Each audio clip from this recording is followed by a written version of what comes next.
कि हम अच्छे कर्म करें, लोगों की हेल्प करें, लोगों का मदद करें अगर आप उस लायक हैं।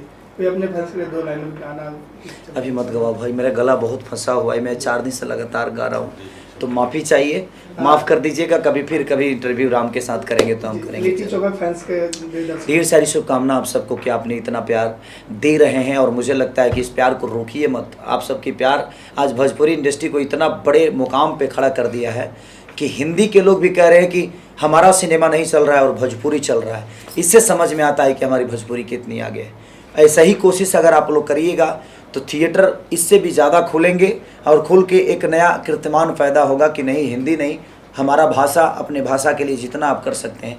हम तो सिर्फ भाषा के लिए काम करते हैं, लेकिन उस काम को यहाँ तक ले जाने में आप सबका बहुत योगदान की ज़रूरत है।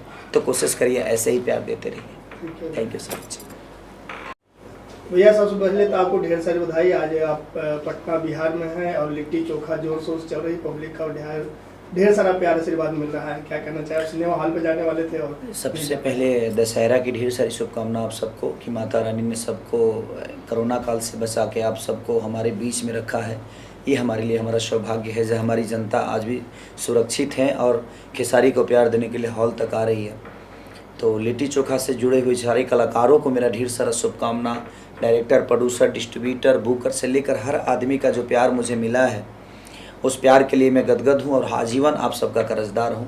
और मैं सबसे ज़्यादा कर्जदार अपने जनता का हूँ, जो कि इस कोरोना काल से उभरने के बाद जो मोहब्बत आप लोगों ने दिखाई है, आप सबको दिल से प्रणाम। कि इतना मोहब्बत आपने अब किसके लिए दिखाया मुझे पता नहीं, लेकिन खेसारी के लिए जो आपने मोहब्बत दिखाया उसका मैं आजीवन आप सबका कर्जदार रहूँगा। सिनेमा हॉल से पब्लिक निकलती है और आपके नाम के जयकार करती रहती है, और अब कितने फैंस तो आपको मोबाइल में फ़ोटो वॉलपेपर लगा के दे भैया मैं लगाया हूँ। क्या करें? देखिए, उनका प्यार है, वो मुझे कभी दिल से अलग नहीं कर पाते हैं। उनका रीज़न है कि उनको पता है कि हमारे बीच का लड़का है। क्योंकि देखिए, आज अपर क्लास, मुझे लगता है कि अपर क्लास के लोग बहुत कम ही से सिनेमा देखते हैं। ज़्यादा करके हमारे जो ठेला वाले हमारे भाई हैं, जो किसान हैं, जो हमें दिल में रखते हैं, तो उनको पता है कि हमारे बीच का हमारा बेटा गया हुआ है हीरो बनने, हमारा बेटा काम किया है सिनेमा में। तो सब लोग अपना भाई, अपना बेटा, अपना भतीजा ही समझ के मुझे प्यार देते हैं, और मैं इसमें बड़ा खुश रहता हूँ कि मुझे हीरो नहीं, मुझे लोगों का बेटा बनना है, लोगों का भाई बनना है। हीरो दुनिया में तो बहुत सारे लोग हैं, लेकिन मैं हीरो बनना चाहता ही नहीं। मैं चाहता हूँ लोगों के दिल में और उनका बेटा बन के आजीवन उनका प्यार आशीर्वाद लेते रहूँ। बम्पर ओपनिंग पहला दिन से लेके अब तक एकदम पब्लिक मेला लगाई हुई है, क्या कहना चाहिए? यही तो खुशी की बात है जो बहुत दिन बाद ऐसे नज़ारा देखने को मिला है, और हमारी जनता ने बताया कि अच्छी सिनेमा लेकर आओगे आप तो हम आपके लिए घर क्या शहर छोड़कर आ जाएंगे। और एक अच्छी सिनेमा लगातार मेरी चोरी चोरी चुपके चुपके, बाप जी, ये, इसके बाद आस्की, लगातार सिनेमा हमारी जो है हर जगह अच्छी बिजनेस भी कर रही है और लोगों का प्यार भी ले रही है। तो जनता बेवकूफ़ नहीं है। चाहे हमें लगता है कि हम खेसारी लाल यादव हैं, तो भाई खेसारी को बनाने वाली है वो। खेसारी को इस कुर्सी तक लाने में जनता का सबसे बड़ा योगदान है। तो आप उसको बेवकूफ़ कैसे समझ सकते हो? वो मास्टर है, उन्होंने शिक्षा देकर, अपना प्यार देकर और बहुत सारी चीज़ों का सीख देकर आपको, चाहे वो IPS बना दिया हो, चाहे दुनिया का कोई भी अधिकारी बना दे, आपको स्टार बना दे। तो जनता बेवकूफ़ नहीं है और वो सब कुछ समझती है। ये जनता सब जानती है कि आप क्या जानते हो। तो ये ज़रूरी है कि हमें उनके दिल की बातें और अपने घर की बातें, अपने परिवार की बातें, अपने भाषा का कहाँ से भला हो सकता है उसके बारे में हमें सोचना चाहिए। और आपके सब्जेक्ट और आपकी कहानी, आपके सिनेमा से लोगों को सीख मिलना चाहिए। उड़ उड़ के मारना ही हीरोगिरी नहीं होता है। अगर अपनी शालीनता से दो बातें और उस बातों से लोगों को फ़र्क पड़ता है, वही हीरोगिरी है कि आपको लोग फॉलो करते हैं। हम उड़ के मारें या हम फाइट करें या हम लड़की के पीछे भागें, ये कहानी का मतलब नहीं होता है। हमारे भागने के पीछे उद्देश्य होना चाहिए किसी भी चीज़ के। अगर हम छपरा से पटना आते हैं तो हमारे पास कोई काम ज़रूर होना चाहिए। काम नहीं होगा तो हम ऐसे पटना क्या करने आएंगे? या तो हम कोई सामान खरीदने आ रहे हैं, या तो हम लेकिन उससे समाज का भला हो। हम सामान खरीदने वाले लोग नहीं हैं। हम जो चीज़ें देते हैं वो एक ऐसी वस्तु है कि उससे दुनिया को कुछ सीख मिलना चाहिए। हम सिनेमा नहीं, हम एक किताब बेचते हैं। हम एक किताब बेचते हैं और उस किताब को पढ़ के, उस किताब को देख के अगर दुनिया को कुछ नहीं सीखने को मिले तो मुझे लगता है कि हमें किताब बेचने की ज़रूरत नहीं है, फिर हमें ठेला लगाकर रोज़गार करना चाहिए। तो हमें दुनिया ने इतना प्यार और मोहब्बत दिया है, तो हमारा भी दायित्व तो बनता है कि हम सब्जेक्ट हो, गाने हो, कॉन्सेप्ट हो या सिनेमा किसी भी माध्यम से बन रहा है तो उसमें आप कुछ अच्छा ऐसा दे जाइए जिससे समाज का कोई भला हो। बिना सिनेमा आप जाने वाले थे, टाइमिंग भी सेट हो गया था, लेकिन आप नहीं गए, प्रशासन ने। हाँ, मैं परवीन भैया से बात मेरी जब मैं मुंबई से चला तो मैं उसी के लिए आया भी था कि मैं थोड़ा सा पब्लिक के सामने जाना चाहता था। मेरी इच्छा होती है कि मैं हर सिनेमा में जाता हूँ ना, लेकिन प्रशासन का रोक लग गया कि नहीं खेसारी आप नहीं आ सकते। इसी की वजह से मुझे लगता है कि दशहरे में कोई कार्यक्रम मैं नहीं कर पाया, प्रशासन की वजह से ही कि मेरे को कहीं परमिशन ही नहीं मिली। क्योंकि अब जिससे भी बात करता हूँ तो कहते हैं कि नहीं भाई, आप आते हैं तो कुर्सी टूट जाता है, आप आते हैं तो ये हो जाता है, अब भीड़ इतनी ज़्यादा होती है। तो ये देखिए, भीड़ कहीं ना कहीं लोगों का प्यार है, वो हमारे लिए भीड़ नहीं है, वो लोगों का प्यार है जो अपने भाई को, अपने बेटा को आशीर्वाद देने के लिए लोग कुछ भी करने को तैयार हो जाते हैं। तो क्या बोल सकता हूँ मैं, इसीलिए मैं नहीं जा पाया। लेकिन मैं कोशिश करूँगा कि छठ में जो मेरी सिनेमा रिलीज़ हो रही है आशिकी, वो मेरे दिल के करीब है और उस कहानी को मैंने लिखा है तो और सोची है मैंने कहानी, तो मुझे लगता है कि वो लोगों को पसंद आएगी और उसके लिए मैं ज़रूर आऊँगा। जी, बात करें जो फिल्म के निर्माता हैं प्रदीप शर्मा जी, उनके बारे में क्या कहें, जो एक अलग सिनेमा बनाते हैं? प्रदीप शर्मा जी, देखिए, कभी उन्होंने बजट के बारे में बात ही नहीं की मेरे से। जब भी मैंने सिनेमा उनके साथ किया है, वो ऐसे प्रोड्यूसर हैं, सारे लोग अच्छे हैं नो डाउट, क्योंकि सब लोग अच्छा फिल्म बनाते हैं, बट प्रदीप भैया का एक खासियत है कि कभी उन्होंने बजट की बातें नहीं की, क्योंकि कितना बजट लगेगा। उन्होंने बोला कि सिनेमा कितना अच्छा बनना चाहिए, ये बड़ा मायने रखता है।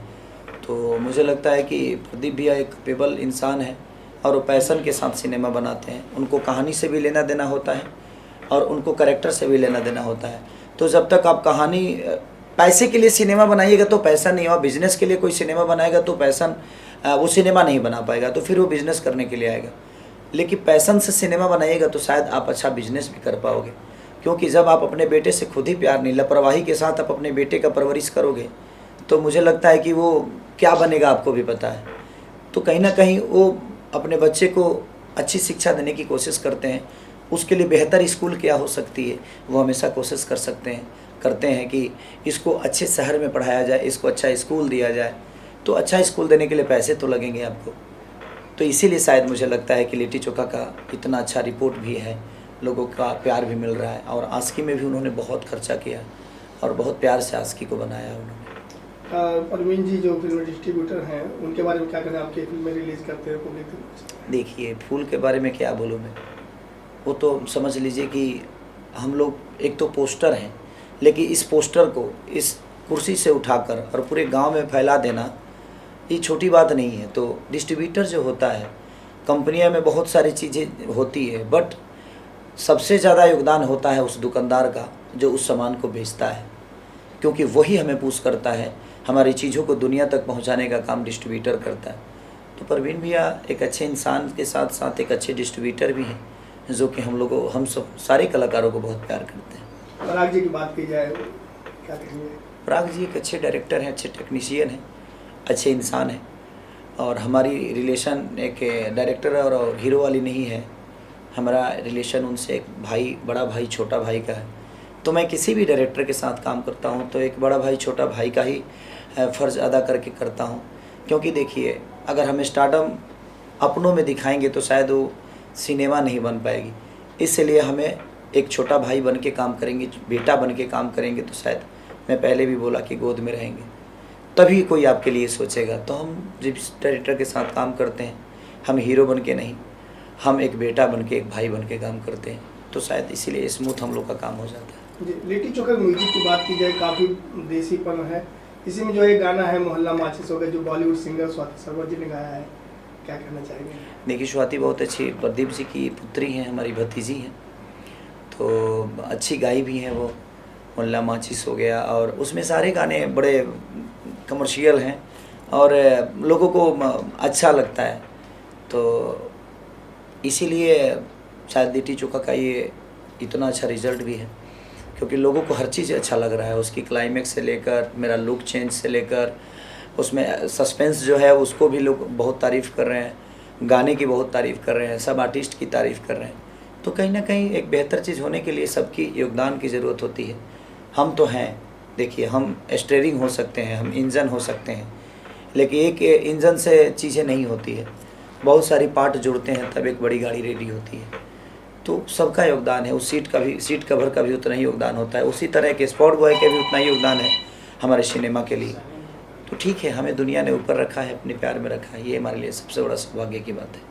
लिट्टी चोखा फैंस के ढेर सारी शुभकामना आप सबको कि आपने इतना प्यार दे रहे हैं, और मुझे लगता है कि इस प्यार को रोकिए मत। आप सबकी प्यार आज भोजपुरी इंडस्ट्री को इतना बड़े मुकाम पे खड़ा कर दिया है कि हिंदी के लोग भी कह रहे हैं कि हमारा सिनेमा नहीं चल रहा है और भोजपुरी चल रहा है। इससे समझ में आता है कि हमारी भोजपुरी कितनी आगे है। ऐसा ही कोशिश अगर आप लोग करिएगा तो थिएटर इससे भी ज़्यादा खुलेंगे, और खुल के एक नया कीर्तिमान पैदा होगा कि नहीं, हिंदी नहीं, हमारा भाषा, अपने भाषा के लिए जितना आप कर सकते हैं। हम तो सिर्फ भाषा के लिए काम करते हैं, लेकिन उस काम को यहाँ तक ले जाने में आप सबका बहुत योगदान की ज़रूरत है। तो कोशिश करिए, ऐसे ही प्यार देते रहिए। Thank you so much.